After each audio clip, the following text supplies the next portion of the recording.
அனைவருக்கும் வணக்கம். இன்னைக்கு சென்ற ஆண்டு 3ஆம் இடைப்பருவத் தேர்வு 8ஆம் வகுப்பு அறிவியல் வினாத்தாளையும் அதனுடைய விடை குறிப்பையும் பார்க்க போகிறோம்.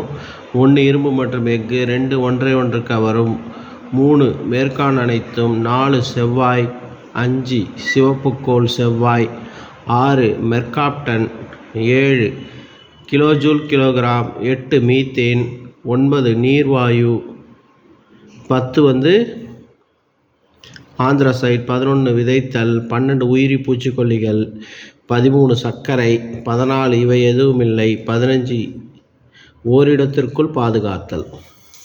அடுத்து வினாவிடை பார்ப்போம். காந்தப்புலம் வரையறு. இயற்கை மற்றும் செயற்கை காந்தங்களை வேறுபடுத்துக. புவியானது மிகப்பெரிய சட்ட காந்தமாகும். ஏன் காரணம் கூறுக. விண்மீன் திரள் வரையறு. பொறுத்துக. சந்திராயன் சந்திரன், மங்கள்யான் செவ்வாய், கிரையோஜெனிக் எரிபொருள், அப்போலோ 8 முதலில் மனிதனை நிலவுக்கு அனுப்பிய திட்டம். சங்கிலி தொடராக்கம் என்றால் CNG compressed natural gas.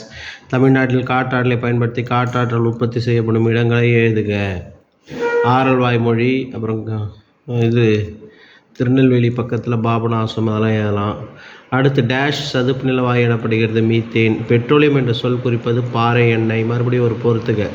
Octane மதிப்பீடு பெட்ரோல், கீட்டோன் மதிப்பீடு டீசல், எளிய ஹைட்ரோகார்பன் மீத்தேன், பீட் முதல் நிலை நிலக்கரி. உழுதல் வரையறு. களை எடுத்தல் என்பதன் பொருள் என்ன? பயிர் சுழற்சி என்றால் என்ன? நிரப்புக. சிவப்பு தர புத்தகம் டேஷால் பராமரிப்பது. இயற்கை பாதுகாப்பு சர்வதேச ஒன்றியம். டேஷ் நாள் உலக வனவிலங்கு தினமாக கொண்டாடப்படுகிறது. மார்ச் 3. அடுத்து பிக் கொஸ்டின் யூனிட் 3. காந்தங்களின் அன்றாட வாழ்வின் பயன்கள். ஆணியை எவ்வாறு தற்காலிக காந்தமாக மாற்றுவாய்? சந்திராயன் சாதனைகள். வேளாண் செயல்முறைகள் வெறி. காடு அழிப்பு என்றால் என்ன? நிலக்கரியின் பல்வேறு வகைகளை பற்றி விளக்குக. தேங்க்யூ.